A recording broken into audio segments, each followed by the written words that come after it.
Colony Ambedkar youth అంతా కూడా కష్టపడి ఈ కార్యక్రమాన్ని జయప్రదం చేసినందుకు వాళ్ళందరికీ రుణపడి నేను ఉంటానని కోరుకుంటూ సెలవు తీసుకుంటున్నాను. చాలా సంతోషం అండి. ఇక్కడ కమిటీ పేర్లు కొన్ని తెలియదు కాబట్టి తెలిసిన వాళ్ళ పేర్లు ఆయన ఉచ్చరించారు. కమిటీలో ఉన్న వాళ్ళందరూ కూడా కష్టపడ్డారు. వారికి తోచిన విధముగా వారు సహాయ సహకారాలు అందించారు. వారు ఈ విగ్రహాన్ని పెట్టడానికి సాయశక్తిలా శ్రమించారు. ఇందులో ఎవరో ఎక్కువ కాదు, ఎవరో తక్కువ కాదు, అందరూ కూడా వారికి తోచిన విధముగా విగ్రహాన్ని అక్కడ పెట్టాలి అనేటువంటి ఒక దృఢ సంకల్పంతో ఉండి ఈ కార్యక్రమాన్ని చేశారు.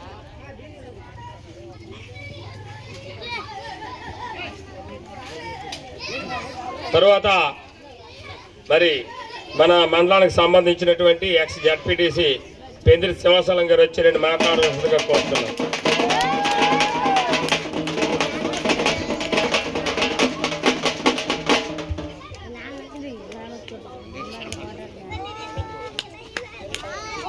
ఈ యొక్క మంచి కార్యక్రమం అనేది చేసుకోవడం చాలా అదృష్టకరం. మరి ఆయనే కానీ లేకపోతే మనం ఏమైపోతామో అనే నినాదం మన వాళ్ళందరికీ కూడా తెలుసు. మరి చాలామంది అపోహ ఏంటంటే ఆయన ఒక వ్యక్తి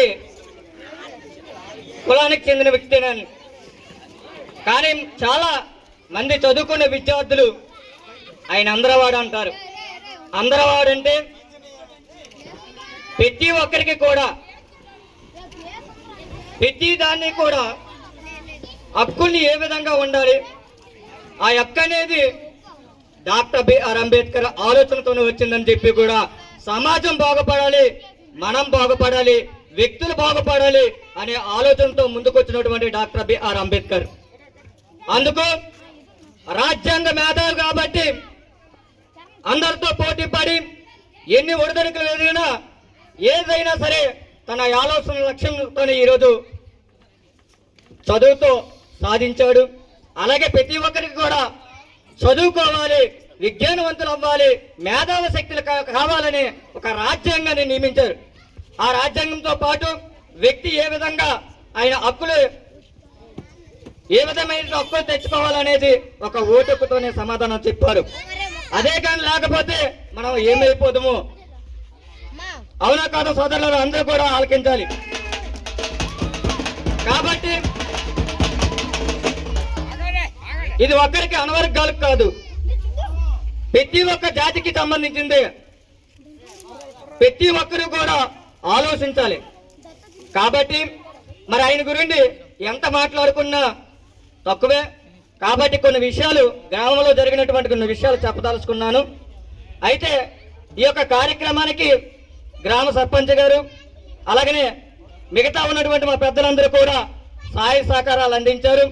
వాళ్ళతో పాటు ఏదైతే బుధరావలస అంబేద్కర్ కమిటీ ఉందో వాళ్ళందరూ కూడా సహాయ సహకారాలు ఎక్కడున్నా సరే ఫోన్ల ద్వారా అయినా సరే పని అవుతుందా లేదా, ఏ టైం అయినా సరే పని అవుతుందా లేదా అనేది ఫోన్ కాంటాక్ట్ లో ఉండి ఇది చేయడం అనేది అంబేద్కర్ భవన్ని మనం ఈరోజు ఓపెన్ చేసుకోవడం అనేది బుధరావలస గ్రామ ప్రజలందరికీ కూడా నా హృదయపూర్వక ధన్యవాదాలు తెలియజేసుకుంటున్నాను. మరి అలాగనే గ్రామాల్లో ఉన్నటువంటి ప్రతి ఒక్క యువకుడు మరి ఈరోజు పేర్లు విమర్శించడం కాదు, రమణమేశ్వర కూడా చాలా మాకు అనుసంధానమై తన ఆలోచనతో ఏ విధంగా ముందుకెళ్ళాలి ఏంటి అనేది సలహాలు సూచనలు కూడా ఇచ్చారు. ఆయనకి కూడా నా హృదయపూర్వక ధన్యవాదాలు తెలియజేసుకుంటూ మరి ఈ యొక్క అవకాశం ఇచ్చినటువంటి మీ అందరికీ కూడా పేరు పేరున హృదయపూర్వక ధన్యవాదాలు తెలియజేసుకుంటూ సెలవు తీసుకుంటున్నాను.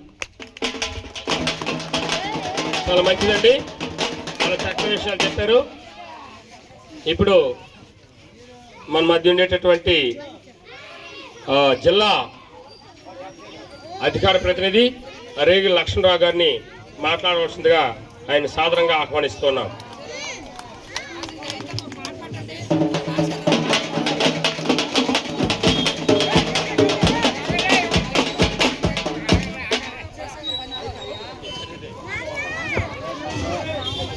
అందరికీ నమస్కారం అండి.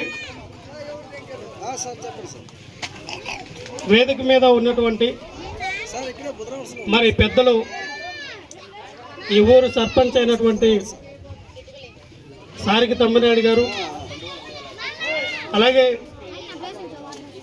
మేధావు వర్గం నుంచి మరి మేషారు ఇక్కడ చూస్తే మిగతా వాళ్ళందరూ కూడా ఈ గ్రామ పెద్దలు అందరూ కూడా మరి వీళ్ళందరూ కూడా హృదయపూర్వక నా యొక్క ధన్యవాదాలు తెలియజేసుకుంటా.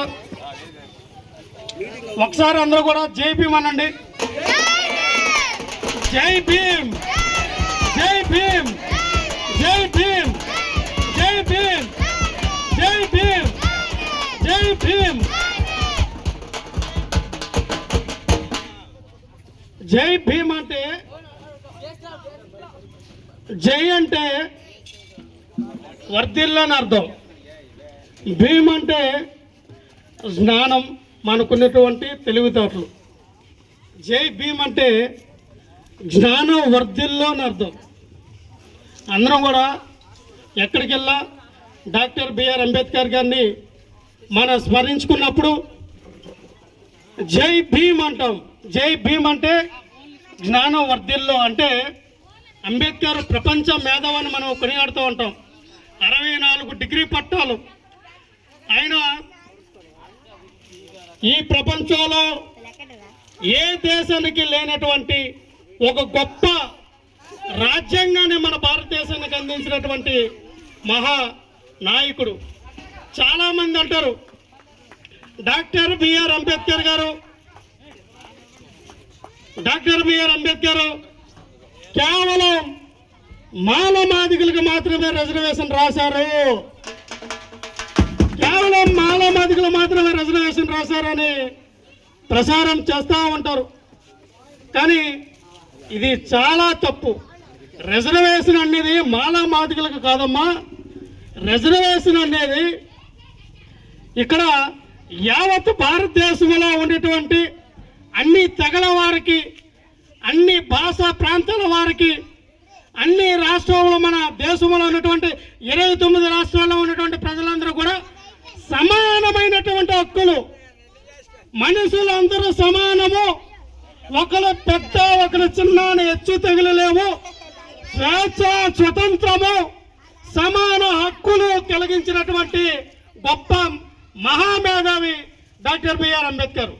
ఇక్కడ పైన ఉన్న వాళ్ళందరూ పెద్దవాళ్ళు, కింద ఉన్న వాళ్ళందరూ చిన్నవాళ్ళని కాదండి, అందరూ సమానమే. డాక్టర్ బిఆర్ అంబేద్కర్ యొక్క ఆలోచన విధానంలో ప్రతి ఒక్క కులం, అది SC, ST, BC, minority, OC, ఎవరైనా సరే భారతదేశంలో సమానమే. సమాన ఈక్వాలిటీ, సమాన హక్కులు ఉండాలి. మనం ఏది సాధించాలన్నా, మనం ఏది పొందాలన్నా ఎవరినో, ఏ నాయకుల్లో, లేక దేవుళ్ళో భిక్షగా అడగొద్దు, పోరాటం చేయమని చెప్పినటువంటి మహా గొప్ప నేత అంబేద్కర్ గారు. మన హక్కులను మనం పోరాటం చేసి మనం సాధించుకోవాలి. కానీ భిక్షమై ఎవరికి కూడా బాబు మాకు ఇది చెయ్యండి, బాబు మాకు ఇది ఈ రకంగా మాకు ఈ కార్యక్రమం చేయండి అని చెప్పి ఎవరు కూడా భిక్షమ అడుక్కోవద్దని చెప్పి ఆ రోజు మనకేం చెప్పారంటే, ఇగో బోధించు, సమీకరించు, పోరాడు. ఈ 3 అర్థాలు ఏంటంటే, ఈ ప్రపంచంలో మనం ఎక్కడైనా మన భారతదేశాన్ని ఒక దిక్సూసుగా, ఒక జ్ఞాన సంపదని డాక్టర్ బిఆర్ అంబేద్కర్ యొక్క జయంతి రోజున ఒక భారతదేశంలోనే కాదు, యావత్ 250 దేశాల్లో కూడా చాలా ఘనంగా అంబేద్కర్ యొక్క జ్ఞానానికి చూసుగా, దేనికి సంపద, జ్ఞాన సంపద, తెలివితేటలకి సంపద ఒక సూక్ష్గా ఈ రోజున ప్రపంచం మొత్తం కూడా అంబేద్కర్ యొక్క జయంతి చేసుకోవడం జరుగుతూ ఉంది. అంటే మరి అందరూ ఒకటే గమనించాలి, డాక్టర్ బిఆర్ అంబేద్కర్ గారు మన దేశంలో ఆయన పుట్టినప్పుడు ఆయనకి ఎదురయ్యే కొన్ని సంఘటనలు, ఆయన తన జీవితంలో అనుభవించిన కొన్ని సంఘటనలు, అవన్నీ కూడా ఆయన అవలంబించుకొని నేను పడిన కష్టము, నేను అనుభవించిన అస్పృశ్యత, నేను అనుభవించిన అంటరానితనము, నేను అనుభవించిన కష్టం నా జాతి బిడ్డలు ఎవరు కూడా అనిపించకూడదని డాక్టర్ బిఆర్ అంబేద్కర్ గారు ఆయన రాజ్యాంగం రాశారు. నా బిడ్డలకి ఒక సంపద ఏమి ఇచ్చారంటే, మీరు పోరాటం చేయాలంటే ముందు చదువుకుంటారు నాయన, చదవాలి, తినడము తాగడం పడుకోవడం కాదు, చదవండి నాయన అని చెప్పి డాక్టర్ బిఆర్ అంబేద్కర్ చెప్పారు. ఈ రోజున పెద్ద పెద్ద కోట్ల ఆస్తిపరులు ఉండొచ్చు, వేల కోట్ల ఆస్తిపరులు ఉండొచ్చు, వాళ్ళకి విలువరు. ఒక కలెక్టర్ గారు వస్తాను, ఒక ఎస్ఐ గారు వస్తాను, ఎస్పీ గారు వస్తాను, ఒక అధికారికి ఎంఆర్ఓ గారు వస్తాను, విఆర్ఓ వస్తాను. మనం ఎందుకు వాల్యూ ఇస్తున్నాం అంటే వాళ్ళు అధికారి, వాళ్ళు జ్ఞాన సంపద. అందుకే అన్నారు, ఒక ఎస్సీ కులంలో పుట్టిన, ఎస్టీ కులంలో పుట్టిన, బీసీ కులంలో పుట్టిన, మీరు ఏ కులంలో పుట్టండి, మీకు ఆత్మగౌరవం ఉండాలి. ఆత్మగౌరవంగా బతకాలి అంటే సంపద మీరు చదువుకుంటేనే ఈ ప్రపంచం మిమ్మల్ని గౌరవిస్తుంది. నీ దగ్గర లక్షల కోట్లున్నా, వందల కోట్లున్నా నీకు గౌరవం ఉండదు. అందుకే చెప్తా ఉన్నా, మన ఎస్సీ ఉన్నటువంటి యువతులు చాలా మంది కూడా ఈరోజు ఏం చేస్తూ ఉన్నారంటే, ఒక క్వార్టర్కు దొరికిందా, సాయంత్రం అయితే మధ్యాహ్నం అయితే ఒక క్వార్టర్ దొరికిందా, రేపు ఒక క్వార్టర్కి, ఎల్లుండి మా నాన్నడికి ఒక క్వార్టరు, ఎల్లుండి మా పిన్నమ్మడికి ఒక క్వార్టరు. మన ఎస్సీ కులంలో ఉన్నటువంటి మేజర్గా ఎందుకు మనం వెనుకబడుతున్నాం అంటే, తిండికి తాగడానికి అలవాటు పడిపోయారు. యువత ముందు మెయిన్ గుర్తించుకోవాలి, ఇవి కాదమ్మా మన బతుకులు మార్చేవి, ఇవి కాదు మన పిల్లల భవిష్యత్తును మార్చేది. ఈ రోజున మనం డబ్బు లేని వాళ్ళు అవ్వచ్చు, మన పిల్లలు చదువుకొని ఒక అధికారి అయితే మనం డబ్బున్న వాళ్ళు అవుతాం, మనకి గౌరవం ఉంటుంది, మనకి సంపద కూడా వస్తుంది.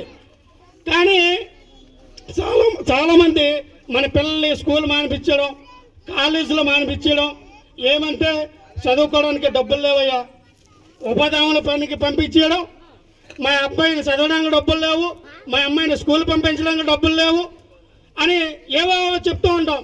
కానీ ఈ రోజుల్లో టెక్నాలజీ ఏ రకంగా ఉందంటే, ఆర్టిఫిషియల్ ఇంటెలిజెన్స్ అనేది వచ్చింది. మీ అందరికి తెలిసి ఉంటుంది, అందరూ వాట్సాప్ కానీ యూట్యూబ్ కానీ వాడిన వాళ్ళకి కొంచెం అవగాహన ఉంటుంది. ఏఐ అని వచ్చింది. ఏఐ అంటే ఆర్టిఫిషియల్ ఇంటెలిజెన్స్. అది ఈరోజు నీకు నిలబడి నేను ఇక్కడ లేననే చూపించేస్తుంది, నేను మాట్లాడలేదని చూపించేస్తుంది. అక్కడ కూర్చున్న వ్యక్తి మాట్లాడినట్టుగా చూపించవచ్చు. అంటే అంత టెక్నాలజీ వచ్చినప్పుడు మన పిల్లలు ఏ రకంగా మనం చదివించాలి, మన పిల్లలకి ఎటువంటి విద్యాబుద్ధిని మనం నేర్పించాలన్నది తల్లిదండ్రులు చాలామంది కూడా గ్రహించాలి. ఈ రోజుల్లో ఖచ్చితంగా ఈ టెక్నాలజీ ప్రపంచంలో మన పిల్లలకి మంచి భవిష్యత్తు ఉంటే, మన పిల్లలు ఉన్నతమైన శిఖరాలు అధిరోహించాలంటే, మన పిల్లలకి కష్టమైన, నష్టమైన, సుఖమైన, అప్పు చేసో ఏదైనా సరే మన పిల్లలకి మంచి చదువు